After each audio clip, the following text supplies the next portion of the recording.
Greetings, everyone. Welcome to the Outerview with Professor Les Henry, where reason comes first.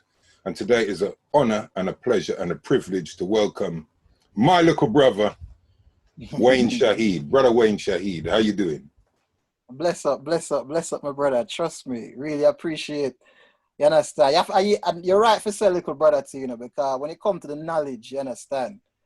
A man like you grew me in this thing, you understand? So I feel honored and privileged that, you give me all this platform right about now. So yeah, give thanks to, Yeah, well, the platform is Ubuntu, I am because we are, therefore I am. I am we. I am. So, to me, this is just another manifestation of the works that I believe I've been inspired to manifest.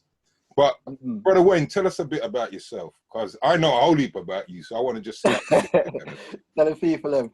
Well, so me as a man like this, when it comes to my thing is, music is my basic. That's the thing that inspires me and motivates me. And obviously, say I'm a man who do the radio thing. You understand? I've interviewed many artists. Some people, household names. You name it in dancehall. Beanie Man, Bounty Killer, Agent Sasko, Sean Paul, you name it. Busy Signal, interviewed them all. And even in R&B, Trey Songs, John Legend, you name it. UK Wise, Wretch 32, Chip. I interview all of them from a radio show and things. So thankfully I've been blessed to record labels send me music, record labels invite me into the interviews and thing, and I've been blessed and to do these things. But beyond the music, I still use even that platform because I go into schools as well. I get invited by my brother. I can't forget Brother Hakeem, my next man who grew up in the thing. And he'll invite me into schools and youth inclusion units where I run sessions and mentoring sessions with the youths them. You understand? Show them how music and even the lyrics in the music, sometimes you see them youths they listen on to the beat. But my consciousness was raised through the music, as so when you hear where Bob did I say, you understand, them thing they raise your consciousness. When you hear, and when me love hip hop now, when me hear where Chuck D that say Public Enemy, them things that raise my consciousness and me love the music even more. So I use that, and sometimes I break down the lyrics them. I show them how even these new artists, they will drop even a line in there. Make them hear, so listen, you know what I'm talking about, and then we can unpack even that line, and then we can talk about the historical context and how you can use that now for empower yourself as a black youth today and all. So use the music as a tool to introduce the conscious conversation with them, you understand? So that's my thing really. Really is about music is a base. I love music, but my thing is how can I use music as a tool to uplift my people them? So you don't know, that's my thing. So obviously for my radio show, I have a part of my radio show I call a Conscious Corner. Yeah, I remember because I featured, I think that's how we linked. Absolutely.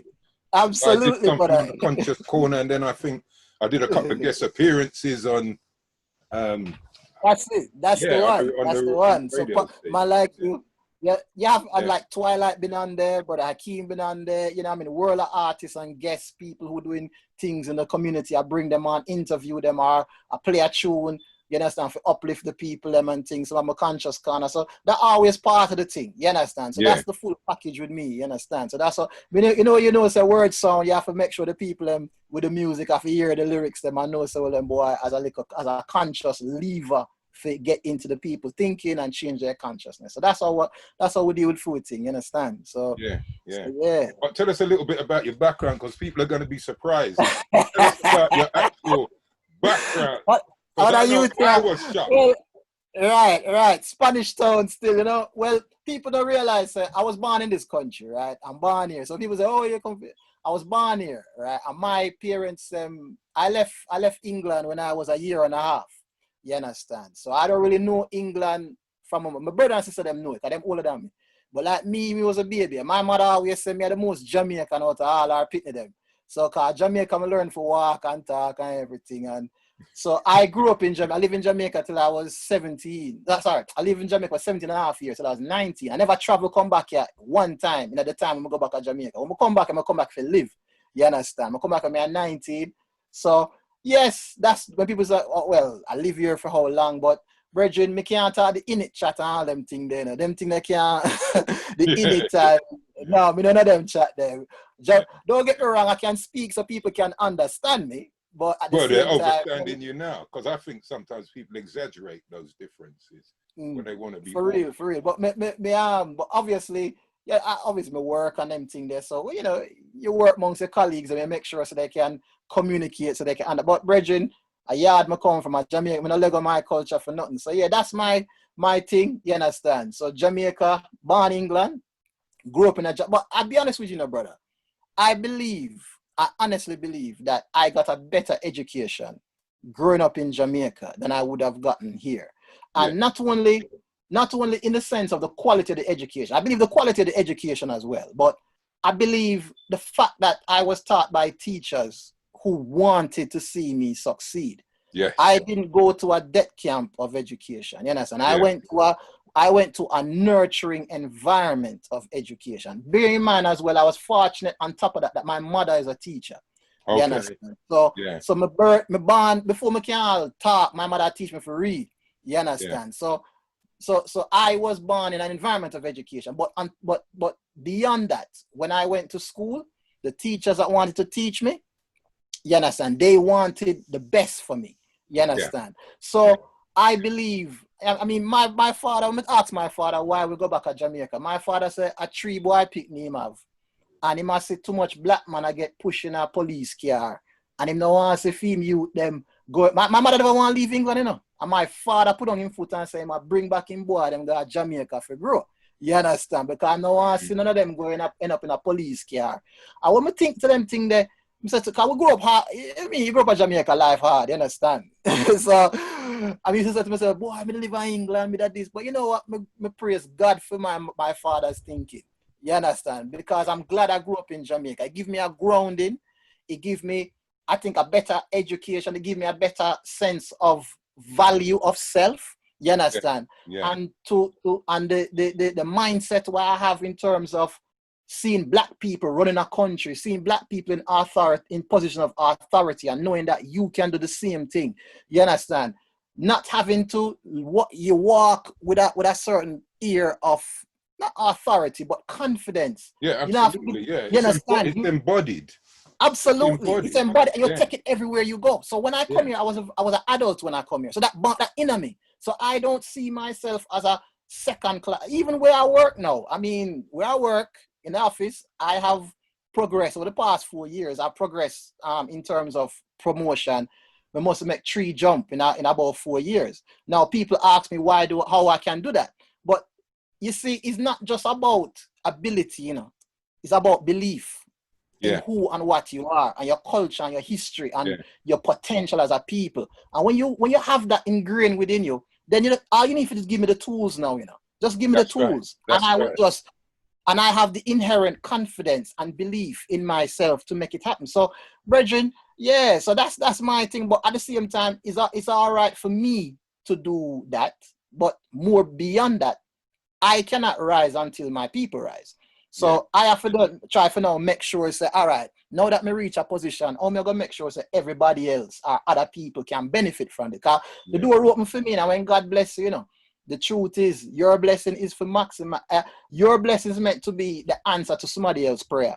Absolutely. You understand? So so this my thing now is for all right, for who prayer now me supposed to be answering. So I have to see me can multiply the opportunity, maximize the opportunity so everybody else can benefit from the thing. So my whole thing, brother, is if I can, however I can use whatever I have to uplift my people, then that would depend, you know what I mean? Brother Wayne, what is crucial for me about what you just said there is because, you know, many people wouldn't really understand that experience that you go to Jamaica, you get that acculturation, you get that education. Because I know, you know, I was born and raised in this country. I didn't go to Jamaica till I was 27. But what I do know is being raised by my siblings who came from Jamaica, their standards of what they expected us to produce in our schoolwork was excellent. And I've conveyed that to my own children, and obviously, you know, the stuff that I do in the community. There was no half stepping. There was like, you know, you got to school to learn. Both of my last daughters, you know, they had the experience of going to school in Jamaica.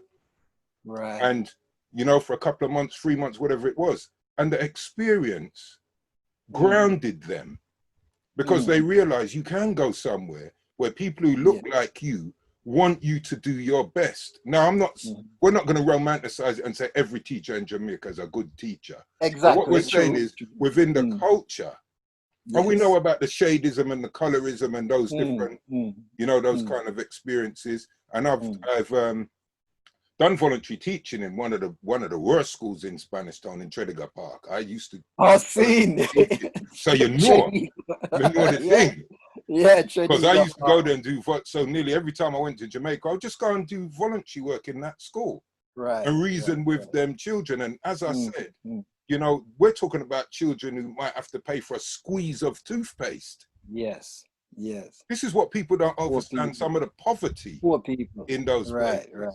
But at the end of the day, when you give them something that clicks here, to me, you see a kind of brightness and an engagement that I often don't see in the UK. And I think it is that whole notion of what you said about you are surrounded by yourself, the good, the bad, the ugly and indifferent, a representative of you. So it's difficult for somebody white to come and say, you've never achieved anything, you have no potential, you can't do this, because you didn't grow in that kind of environment.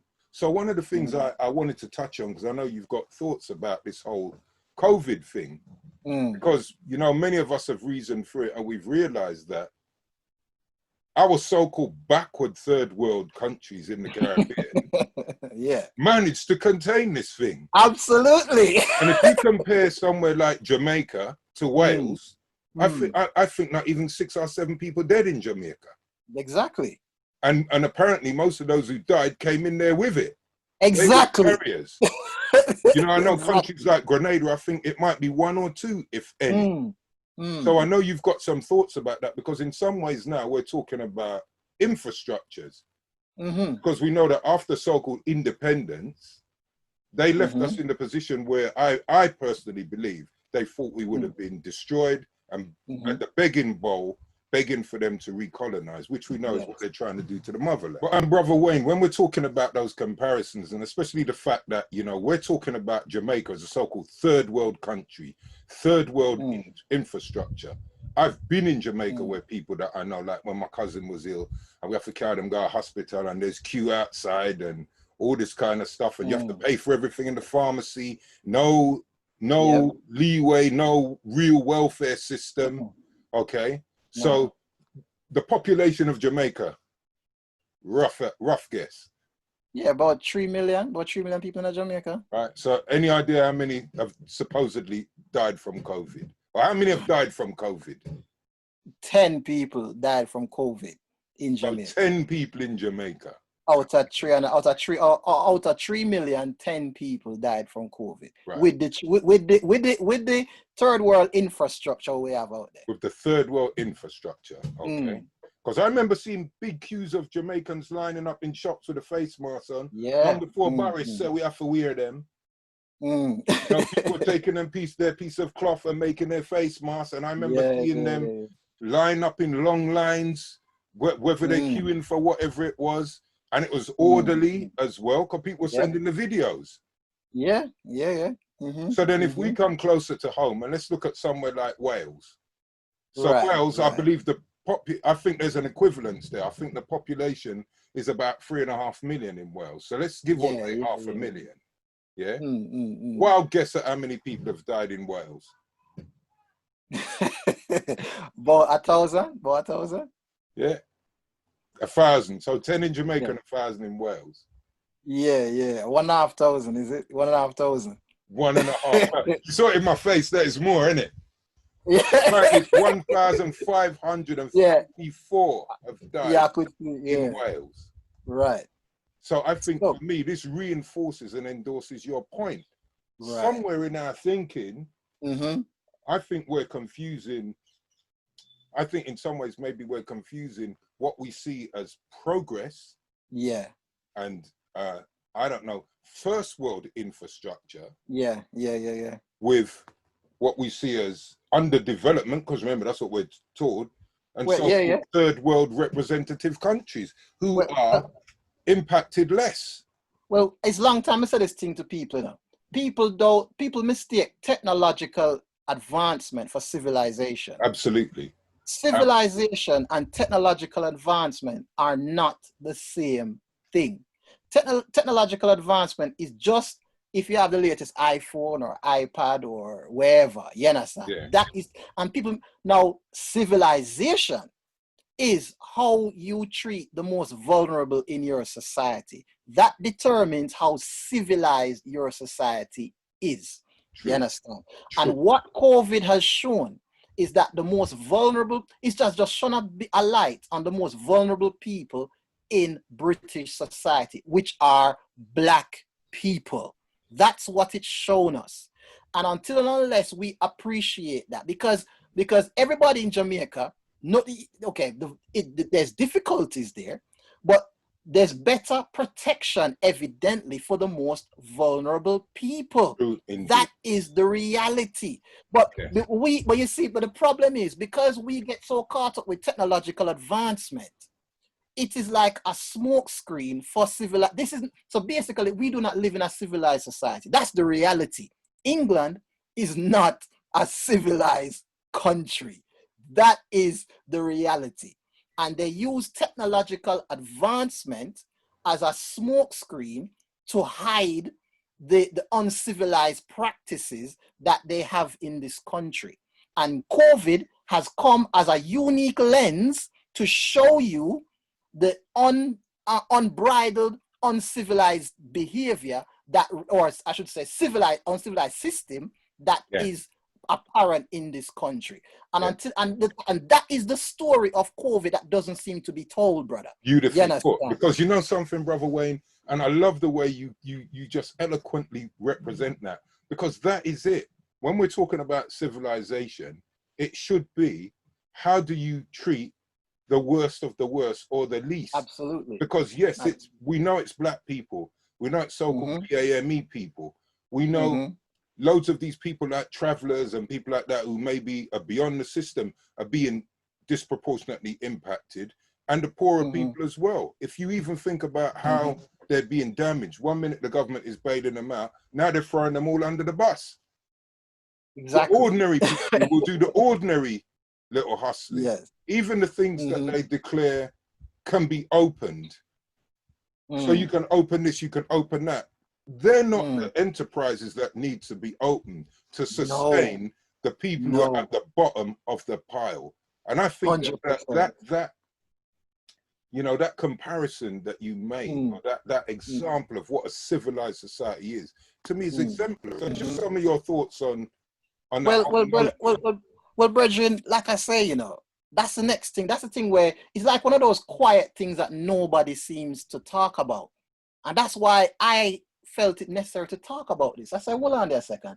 We'll talk about, I mean, because they shine a light on the US and how people are dead off in the US, and Brazil and how people are dead off in Brazil, and all them kind of thing there. And Italy, when people are dead off of Italy, and Spain and Rete, you understand? All these first world countries that are having COVID is still a pandemic that is running rampant in these countries. And here we come to the UK. Enough of we come to the UK because we look for a better life. You understand? And it's like COVID is this unique lens that has been shone on the world. And it kind of make you see things in a different perspective. So when we see the amount of deaths in the UK and Europe and these first world countries, but let's talk about the UK because that's where we're there. You understand? Yeah. And you see the disproportionate impact it have on Black people, Black and minority ethnic people in general, then, but Black people in particular, in the UK. And then you look, like you said, in Jamaica, same virus. And I like say it's a different virus, different planet with that, and same planet, same virus. You understand? However, the impact, even if you want to say, okay, Jamaica have less people, England have more people, even if you take it proportionately, it is still less of an impact.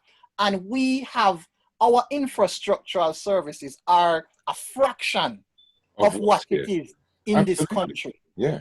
So Is it, when you look upon it from that lens now, would we have, just from a COVID lens, would we have been better off in Jamaica or in the Caribbean? You understand? Or even Africa? You would have think that look how devastated parts of Africa have been for famine and whatever you want to have. So you'd have think that Lord COVID are gonna wipe them out now. You understand? However, it is not the same. So that's why I'm saying, are we really looking at these, say, our better position here in the UK and in European countries? Are we truly considering that correctly? Because has COVID shown us something that we just never seen before? Yeah. And maybe we need to be thinking about, maybe we need to see these places that we come from in a different light, that maybe there's more there than we realize. Maybe we not only take it for granted, but disrespect it.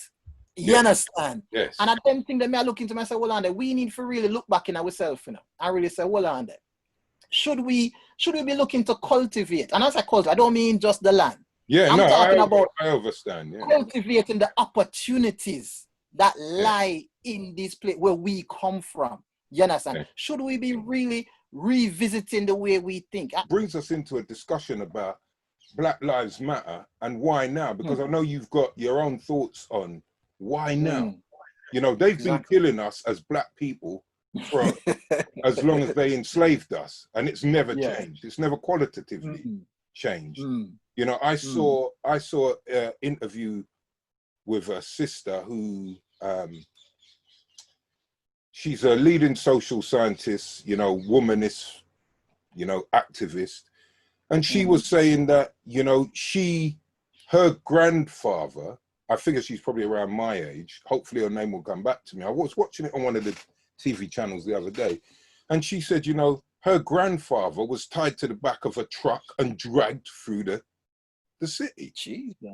So we're talking when my mum and dad were youths. We're talking 1940, 1930. Not 100 years before I was born. No. So what I really want to reason with you now is, why do you think now? Well, I think, well, first and foremost is the fact that George Floyd died on video. And, you know, with some of the other deaths that we've had, you know, it's been people talking about it, and you haven't quite seen. The closest one is it Castillo, who got shot live on Facebook in the car? Is it Castillo that was? With his girlfriend there, and it was on Facebook. That's the closest one that we have. I vaguely remember that. Yeah. Right. But with George Floyd, the whole thing was filmed, and this man, you literally see, you're watching a murder take place. So that's right. That, I think, and let's face it, 85% of people on the planet Earth are motivated by their emotion, and that became a very emotive piece of viewing for people. So it stirred emotion. And emotion, don't get me wrong, I'm not disrespecting emotion, because emotion is supposed to be the fuel for you to do something. You understand? That's why I respect a brother called Dr. Naim Akbar in his book called Community of Self. But the problem is, too often people it's like, he said, the body is like the car. And if you put the emotion say if you try to make the emotion the steering wheel, because logic is supposed to be the steering wheel, emotion is supposed to be the engine and the fuel. But too much time people put the fuel where the steering wheel should be, and the steering where the fuel should be. Now, I'm bringing that back to the Black Lives Matter thing. An emotive video came out. It stirred up emotion in people. So they got motivated to go out and do something. Yeah. But they didn't have a steering wheel. They don't have a steering wheel. That's now, because right now, if you ask me, who is the leader of Black Lives Matter in the UK? I couldn't call their name. Who's strategizing the Black Lives Matter movement? I couldn't tell you. You understand? I watch Question Time throughout the whole thing. I'm going to see them invite one person from Black Lives Matter to come on there, come talk. But they talk about Black Lives Matter, but then they bring on the leader or the head or the strategist behind it for come on, come talk. So you know what that's telling me, brother? That's telling me that this emotive situation will die down, because unless you have a strategy of sustainment, What you see, there's no steering wheel. The steering wheel is what's going to keep it on the road. The emotion is going to make it crash. You understand? Yeah. And when the emotion, when the fuel dies down, where's the fuel done in? Steering wheel can't done in us. Fuel can't done. You understand? So when the emotion dies down, that's when the wheels will stop turning. So why now? Like I said, a few things have come together. I believe primarily it's the motive video that really got people going. That's what I think is the why this time. Because in some ways it was irrefutable. Yeah, yes. Because even like with Rodney King, I remember watching a panel, and there was one sister in the front panel, and you know she must be some kind of a plant, because she was the first one who said, well, why was he moving? Why was he resisting? My man's on the floor taking some lick. Anyone who knows, anyone who's ever been, look, you know my biography already. Yeah. Anyone who knows that they've actually ever been in a fight or they've been attacked, your body convulses. Yeah. You know, if you're on the front, you're on the ground and someone's hitting you or kicking you or whatever, your body will convulse. Yes. They took those convulsions for willful, conscious action. So that's why, so even in the narrative around George Floyd, when he tried to resist or they deflected, he tried to pass off a fake $20 bill. What has that got to do with him being murdered by the police? Exactly. How does that equate with that? Exactly. Like it's almost justification. Wait, you're trying to find justification for murder. He's not a murderer. Why is he being murdered in cold blood? And that again shows you how little our lives matter. That even if you try to even if you try to pass a counterfeit banknote, it's worthy of death. Yeah. You understand? Yeah. And or not producing your driving license. Exactly. Or just being black in your living room, like I think. Absolutely. Yeah, that's that. Alive while black is what the real thing. Exactly, life while black. So brother, like I say, I believe there's a few ingredients have come together, but the main one driving it almost could be its demise. The main one driving it is the emotive video, I believe, that came out. Yeah. And that's what got people going, which is a good thing. But the fact that it's gonna try, but that cannot sustain it. No. And because you don't have a strategy of sustainment behind it, that's when the wheels are going to stop turning for me, because you don't have something that's going to make it continue. Like I said, brother, it's not just about, it's about, yes, people now, even generally in businesses, they're now trying to look at unconscious bias. And the reason why I don't have confidence in the strategy is because people are confusing terminology. Now, brother, Les Lyrics is your stage name. So that means that this is a man who deals with words. You understand? Right. Words is your life. You understand? You're a published writer. You're a professor. You have written and designed degree courses that people can study. So this is a man who understands terminology and how powerful terminology can be. Yeah, right. And remember, Rastafari Rastafari the first teacher about the word, you know, because one of the first things that make it overstand is the power of the spoken word. 100%. 100%. So then there's the understanding of the word. So the reason why I'm laying that backdrop is because, brethren, I look into it and I say, all right, this strategy behind Black Lives Matter, how is it going to continue? Right. So me hear them attack. I hear people say, oh, unconscious bias. And then I say, prejudice, and then I say racism, and then I mix up the whole of them. And you understand, and like it's like unconscious bias, racism, and prejudice are all the same thing. And like all you've got, if you use like you just have one strategy for address all of it. And that's why I have had to have recent discussions, and I've had a couple of I've run a couple of sessions, because I've designed a little session, you understand, where I have to dissect racism. I said, hold on there a second. Racism is the overall white supremacist structure. Within that, yes, you have unconscious bias and you have prejudice, and ultimately you have racism. Now, unconscious bias, as we know, that's when you don't really know what you do. You know, you have been influenced by media and you understand, media and cultural judgments. Absolutely. We're making snap judgments and you've inherited certain misconceptions and foolishness. All right. That's unconscious bias. Now, prejudice is where, you know, you are conscious, you're doing something, you're using racist language. Maybe you might call me a name on the road or what have you. That is prejudice, because you're prejudging. You're judging somebody before the facts. You understand? So you prejudge them based on race. And that the etymological root of the word prejudice is prejudge. So you judge somebody before the facts, right? That's prejudice. Now, racism, the component parts of racism is prejudice plus power. Absolutely. Any word that you hear have ism on the end, it have power behind it. Sexism, consumerism, socialism, communism, all of these terms with ism on the end, they have power. They have an institutional power behind them. That means they have the power to change the condition of somebody's life. You understand? And thinking. Unconscious bias doesn't. Yeah. And they're thinking, right. And they're thinking. So that means that prejudice plus power, how does that play out? That means that you can stop me from living a certain place. You can stop my children from getting good education. You can stop me from getting good health care. That is racism. You have to have power as part of that prejudice. You understand? So you cannot use a strategy that will impact unconscious bias and say you are challenging racism. Racism laughs in your face. You understand?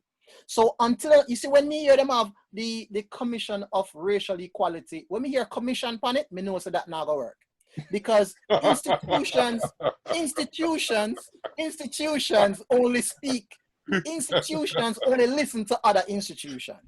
And an institution has power. You understand? So institutions only speak to other institutions. That's why Black Lives Matter movement, institutions don't listen to movements. Institutions don't listen to commission. Institutions don't listen to organization. Institutions only listen to other institutions. That's what they listen to. So until unless you have an institution of racial equality that has, because let's face it, when racism impacts Black and minority ethnic people, there's consequence because it has power behind it. So until unless, so like Isaac Newton said, is the theory of relativity. You have to have an equal and opposite. Every action has an equal and opposite reaction. So if the action is racism, the reaction must be equal and must be commensurate with the action, right? So that means that if we have institutional racism, we have to have institutions that challenge it. So until you have the institution of racial equality, that's when we start listening. That means that this institution has the power to create consequence for the people who practice racism. Absolutely. Right. They have equal consequence. If you practice it and have consequence for the victim, you now will have consequence for your action. Until unless we have that in society, that is the strategy for challenging racism. Beautiful. And get into the heart of it. You understand? Absolutely, because it's structural. This is what people confuse the symbolic with the structural. Structure. And that's what I always say to them. You know, the symbolism, you know, I say, and I keep saying it, I've told the people where I work, you know, if you want me to be involved in any so-called initiative that is going to champion an equitable environment for higher education, it must be resourced and supported by the bigger heads in the uni. Otherwise, Les will just do what Les always does. Because as you say, it's really interesting, because when you say commissions, it reminds me of when I talk about recommendations. You know, they'll have these wonderful reports. They'll spend millions on these reports, and ultimately they're recommendations. So, you know, for me, Brother Wayne, when you're there talking about the commissions, it really reminds me of the recommendations. You know, when they say, we recommend this, we recommend that. I say to my students, listen, always be prudent when you approach a piece of literature that has anything to do with recommendations. Because me and you can go and do a report. We can go and we can interview every Black person in the UK. And we can come up with a series of recommendations. And we can present them to Parliament. We can pretty it up. It costs $1 million to do the report or whatever it is. And it can have 42 recommendations. And they might, if we're lucky, choose 3. Because they're recommendations. Yes. And it's like, well, you know, I could be teaching one of my students, well, I recommend you justify space in your essays and do 1.5 spacing, or you justify them, or don't make it pala pala and turn all over the place. It's up to you. It's a recommendation. Yeah. You don't have to take it. And that's why I love the way you make it known. If it's a commission, we need to be guarded about that. Right. and you see, the thing is, right, and that's why it's so subtle. That's the subtlety of racism. Because like, you know, there's overt and covert. And that's the covert strategy, where it seems like they're doing something, but the reality is they know that what they're doing will not have the desired impact that people, and the people who are running it may even be very genuine in their heart. You understand? Yeah, and they may feel as though hearing me say this now is disrespectful to the work that they're doing. And it's not that. Like I said, this is not the fuel talking. This is the steering wheel talking. You understand? Logic and reason. Put your emotions to one side. Look, we've been in this I mean, racism has been in existence for how many years? How many hundreds of years? 400 years since we've been enslaved. You understand? And now we're having these discussions. We've been having these discussions about race and how to challenge racism. I mean, let's face it. It's been hundreds of years now since we've been having these discussions. And we have not yet toppled this issue because the people, let's face it, it's a social construct. There was a science behind it. Absolutely. Eugenic. Absolutely. You understand? There was a science behind it. So unless you are taking a scientific, strategic view and approach to this thing, you understand? Like I said, that's why I'm a quote Albert Einstein earlier, Isaac Newton earlier. Scientific. That means that the action has to have an equal and opposite reaction. Right, causes and consequences. Absolutely. If you're not taking that approach, then you will never do it. So all they're doing is pandering. So you now will have, like you said, recommendations. You will have a commission. You will have these things, and you wonder why there's no change. And that's why Black people get frustrated. Now, you was touching on one thing about the symbol without substance. I hear you touch on it earlier about, you know, this toppling of these statues. You understand? And because it's all link up still, it's all under the one. Now, same thing, I feel it's a little maneuver, all that, you know, because let's face it. Until me and my brethren, Brother Hakeem was having a reasoning still. I'm big up to Brother Hakeem because even last night, the film breakdown him dropped last night. Fantastic. Anybody want? Yeah, man. Yeah, man. I'm seeing it up on the chat. Anybody go check Black Eyes TV, Brother Hakeem film breakdown. Trust me, education thing. But many more will have reason. And we are talking about the whole toppling of these statues and what have you. Exactly, Colson and all. Don't get me wrong. I agree with the toppling of the statues. But again, don't let that be a smoke screen and a distraction. Weapons of mass destruction. For me, it is. Right? That's what it is. It's a distraction. Absolutely. Until you topple the statues them in your head. These are the statues that need to be toppled. Every time you lock your eye and we say Jesus, and you see a white man in your head, that's the statue you need to be toppling. Because immediately, let's face it, Jesus lived in Africa for 18 years of his life, and nobody never know him different from any other African. He lived in Egypt for 18 years. Study your Bible. That's where he hid. He was to be killed by King Herod when he was born, and his mother take him to Africa for 18 years for hide him. Now, you cannot hide a white picnic amongst Black people. You cannot do that. You know, why would you? So the reason why she took him to Africa, because he's a Black boy, you understand? And she could hide him there for 18 years. So that means that already I tell you, say, Jesus was a Black man. Now, every time you read that in the Bible, Egypt not gone away. No? The same place it there now as it was 2,000 years ago. Yeah, although Brother Wayne, one of the things that I point out to people, this was probably 20 years ago now, they were actually making maps of Africa with Egypt missing. Yes. Egypt. Remember them time there? You know, never try cut out Egypt. You saw this white man not easy, right? He want to change the earth. I'm telling you. So, you know, people may think that we're exaggerating or whatever it is, but they only have to take a cursory glance at recent history and see those endeavors and those maneuvers. I remember when we were studying anthropology and I read an account of you know, a white anthropologist who basically said, yes, the people in ancient Egypt or whatever were dark-skinned Caucasians. Jesus. Dark-skinned Caucasians. Anthropologists.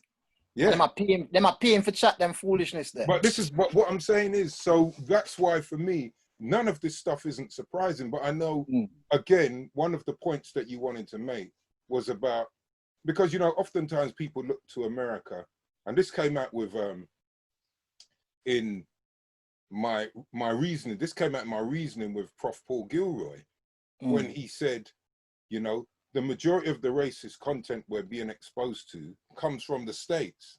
Yes. But that's not the birthplace of it. No.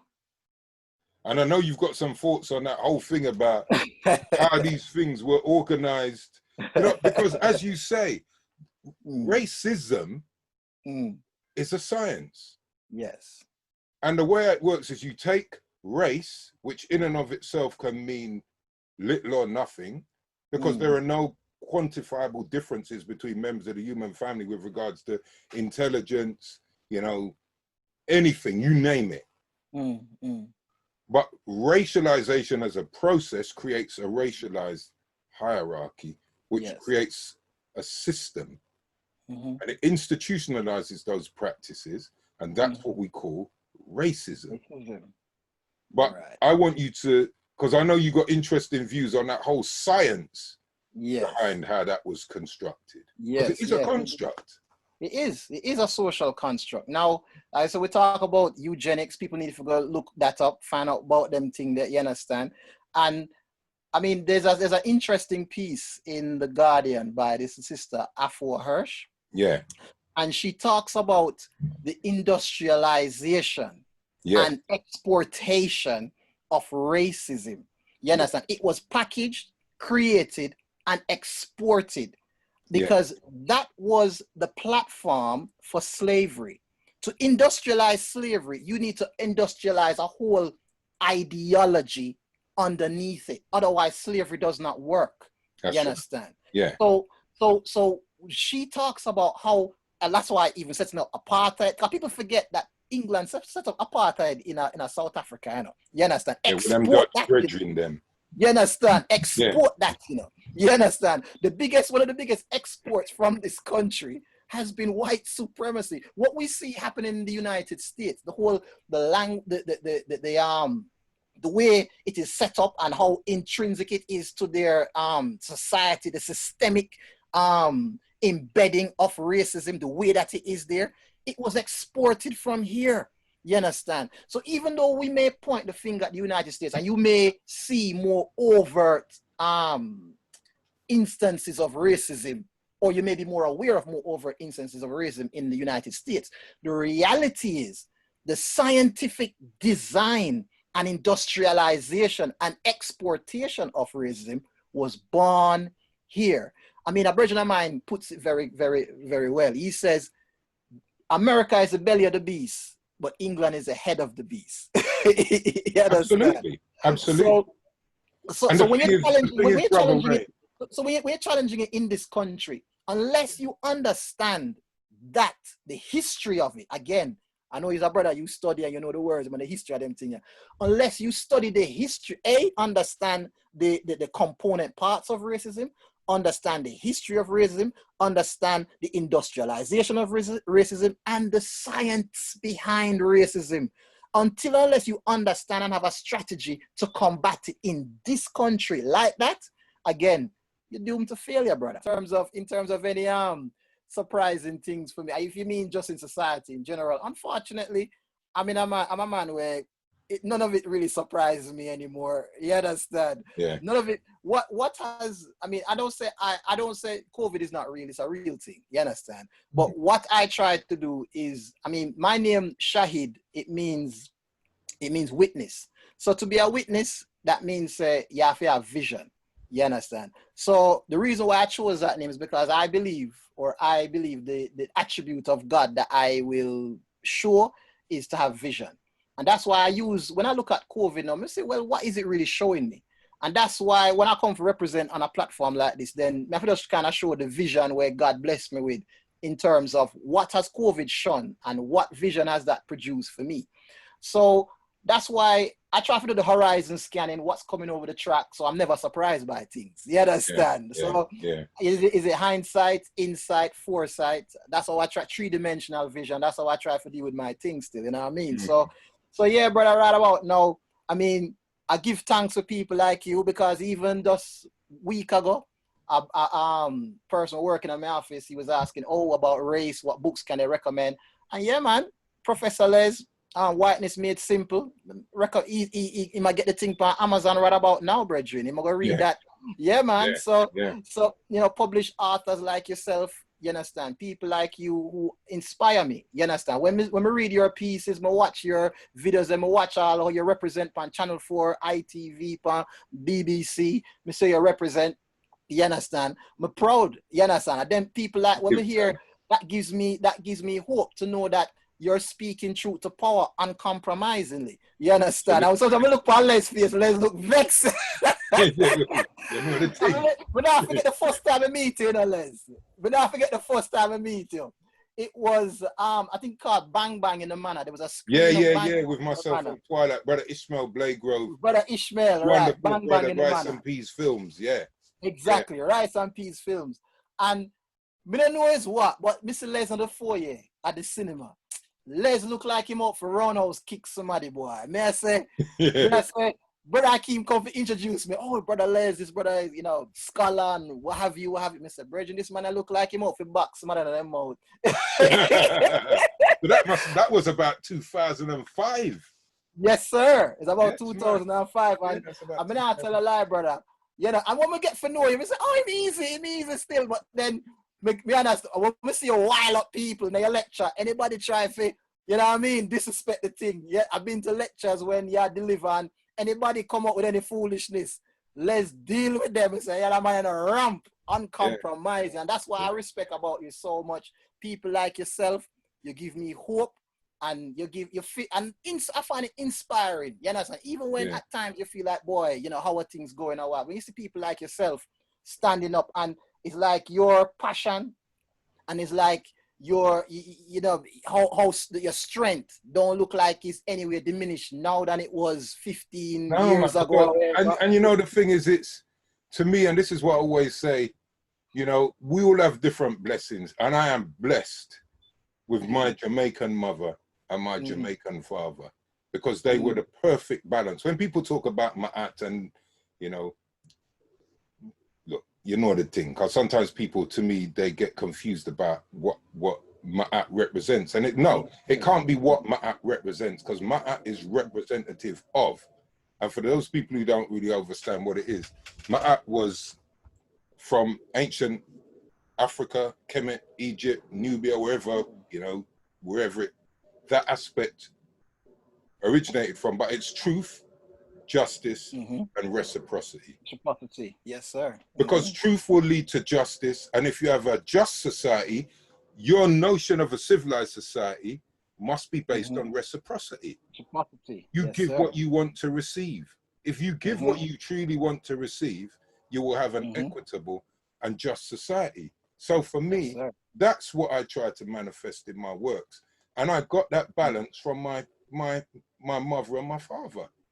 Because my mother would be like the angel, and my father was like the devil. And when we said, you know, he was totally uncompromising. I remember when I first heard Malcolm X say, if something is yours by right, you fight for it or shut up, basically. That was my dad. You couldn't complain to him about, oh boy, this hard, you know, and this and this, that, and then would I say something like, you ever caught Kian in a hot sun? No, we never experienced that in Forest Hill.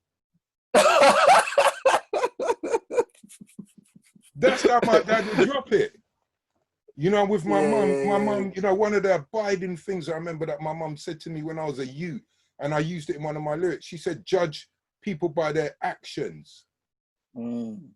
Judge them by their actions and not the color of their skin. That's what she always used to say. What can you give us to take away? And you know, I said it before, you give a belly full already, but Right. So Well, one brata, takeaway. brata, you talk about. You Yeah, want man, brata. brata. Give you some more in the Spanish. Well, Yeah. well, brother. First and foremostly, we have to say, you understand. First and foremost, with me, it's really about yes, upliftment. Yes, get that education. You understand? Yes, and not just read books for reading's sake. That's right. Read books for practical application in your life. You understand? Be focused, be very self-aware enough to understand the deficiencies of who you are and where you need to develop. Yes. And then read books that will help you develop in those areas in your life. I really give thanks that you joined me today on the Outerview, where reason comes first. And I know we definitely are going to link up again soon. Definitely. Yeah, man. Blessed, my brother. Blessed. Cool? Yeah, man. Bless.